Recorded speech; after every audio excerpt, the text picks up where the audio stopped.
Hello guys, what's up? Assalamualaikum. So ngayon nandito tayo sa Barangay Danag, Patikol. Pupunta kami sa isang bundok dito sa Barangay Danag, Patikol at ngayon siyempre isasama ko kayo. So itong bundok pupuntahan natin isa sa mga naging war zone dito sa Patikol. So ngayon pupuntahan natin para mas makita natin kung gaano kaganda dito sa Patikol at kung gaano ka-peaceful yung Patikol. Let's go! So ngayon papunta na tayo doon sa lugar kung saan yung pupuntahan natin. At kasama natin ang mga iba't ibang content creator or vlogger dito sa Sulu. Ayan sila.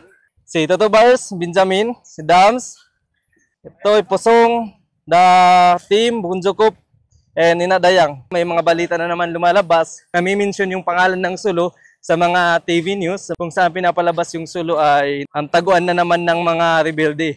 So ngayon, ipapakita natin sa inyo kung gaano kaganda at ka-peaceful yung Patikol. Okay? Let's go! Anong masasabi mo sa pupuntahan natin ngayon? Interesting talaga yung pupuntahan natin, no? Yeah. So, bukod sa nakakatakot nung simula, pero na-excite ako kasi from the first place, hindi natin alam kung ano ba yung lugar na ito talaga, no? Pero titingnan natin kasi ngayon na peaceful ng Sulu, masasabi ko na worth it ito pupuntahan. Let's go! Let's go! Hey! Ang pupunta natin ngayon doon sa bundok, yung dating pinagbakbakan ng mga ASG at saka mga kababayan natin, mga sundalo. Pero ngayon, wala nang away-away dito. Tingnan mo, yung mga tao dito, puro naghahanap buhay na sila. Wala na, malinis na. Wala na tayong mga terrorist dito. Ang kami dito, mag-vlog na lang ang ginagawa namin. Oh, tourist na lang. Kaya puntahan namin, tingnan natin kung anong mga kalagayan ng mga tao doon. Oh, sige na. Salamat po. Excited kami pumunta sa taas. So guys, yung mga kasama namin ngayon is nakapunta na sila. Pero yung iba is first time. Tulad ko, first time ko pupunta doon. Ito yung mga nadaanan natin dito sa Barangay Danag, Patikol. Sinda ma'am. Hello ma'am. Okay na ka mo? Mabay kami. Say, okay na?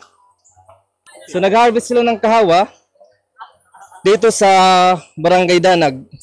Sa baba pa lang ng bundok.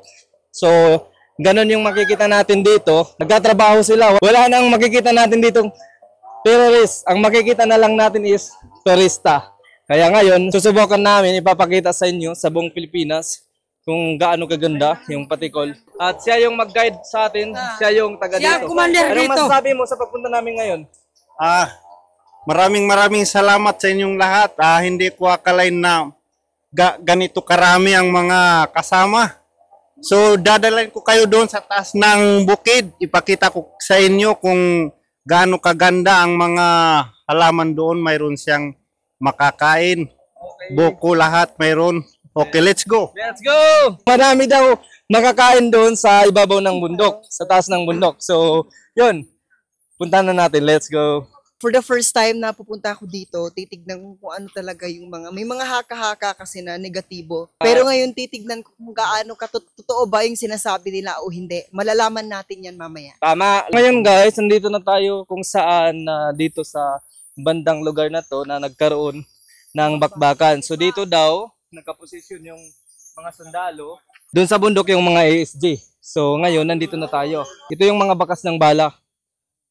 So ito daw yung puno na natamaan ng bala, puno ng Royan na naputol ng bala. So ito daw area na to is, yun nga, nagkaroon ng bakbakan dito. Tapos yung nakatakas lang sundalo is isa lang. So isa lang daw yung nabuhay. So ganun kalala dito sa lugar na to.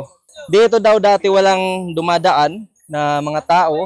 Kahit mga taga dito, walang dumadaan dahil sa takot ng nangyayari. Nandito na tayo sa gitna ng kagubatan at yung mga kasama ko nandun na sila. At ngayon, pupuntahan na natin yung bundok para makita natin kung anong dapat ipakita natin dito. Let's go! So sa mga kasabihan na dito daw nagbakbakan ng mga dating abusaya at saka mga sundalo. So titingnan natin kung ano ang nangyari doon sa taas. Ngayon guys, nagsimula na kami, paakyat na kami ng bundok. Ayan yung mga kasama natin. Doon na guno. Doon na yun nag-vlog. Doon kapag bunan din. Oo, doon na yun. Doon na yun na naubos. So yung nakaposisyon di, yung nakaposisyon di. Doon na yun eh. Sundalo. Si Sundalo. Makatmatuin. Sundalo hindi. Si Makat. Si Makat sila matapatas. Di rin iabutan nila. Di lang iabutan nila. Nari na sila kaya dalasan. Dito daw na-trap yung mga sundalo. Tapos doon sa taas, doon nakaposisyon yung mga Abu Sayyaf. Napalibutan sila ng mga Abu Sayyaf kaya isa lang yung nakatakas. So ganun yung istorya dito. Kasama natin si Toto Bars, isa sa mga magaling vlogger ng Sulu. Uy, mas magaling ka. Atin na idolo natin ngayon. Nagsisimula na kaming napagod. At nagsisimula na kaming paakyat sa bundok. Ano yan, Pasong? Yan ay bahay ng aking ina. Bahay ng nanay. Oo. Hindi niya na kaya pakyat dito sa mundo. So ngayon, doon na lang siya. Mataas pa yung akyatin natin. Oo, mataas pa. Ayun guys, mataas pa daw. Pupuntahan natin. So, Bea, na rin nakita pigi. Unin mo dan si Pakyon? Oh. Yun pala. Yatuin bod sinumaanan si Pak, ha? So, Bea, na rin nakita taas. Let's go! Guys, tingnan nyo. Yan yung mga kasama natin, pakyat na sila. So, yan. So, may bundok sa kabila. Yan yung bod sinumaan. Isa din sa mga tourist spot na magandang bundok dito sa Sulu. So marami nang nagbalik barangay doon sa taas. So habang paakyat tayo guys dito sa bundok na to. So dito napapansin natin maraming mga lanot at saka mga kamuting kahoy. Yung mga panggi na nakatanim dito.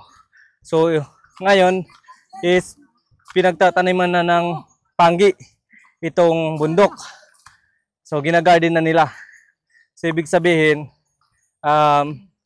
nagkakaroon na ng kabuhayan dito sa dating war zone. Ayan. Wow! Masyaulay lingkat!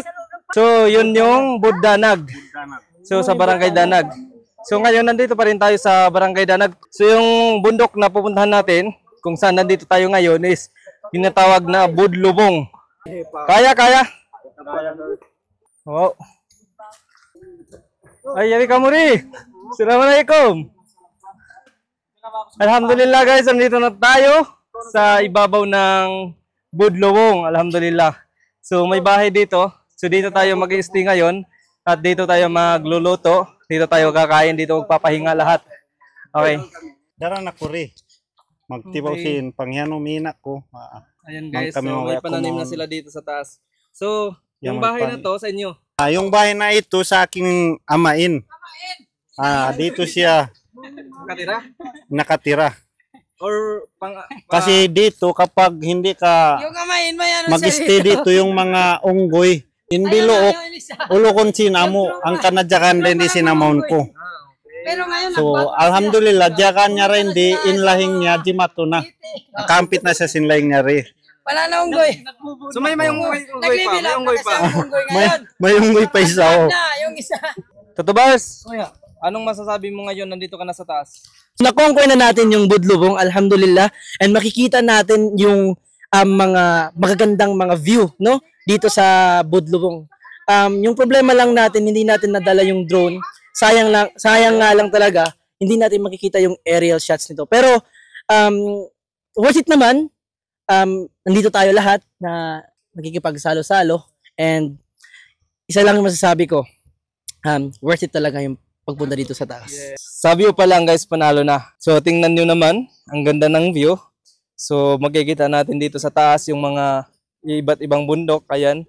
So guys, alhamdulillah, nandito na kami sa taas. So ngayon magpapahinga muna kami at maghahanda muna kami ng pagkain. Tapos ipapakita natin sa inyo kung ano yung mga nandito na dapat nakita ninyo.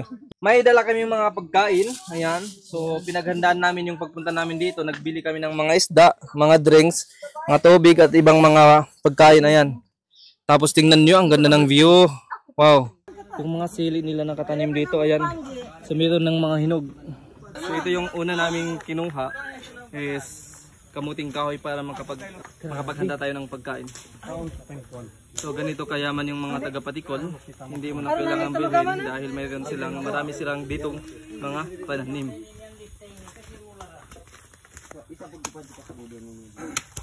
Ayan guys, so ngayon binabalatan na namin itong mga kinuha naming panggi kahoy. Tawag dito sa amin is panggi kahoy. Ilalaga lang natin dito sa tubig. Tapos gawan natin ng cute lahing na may asukal para mas masarap.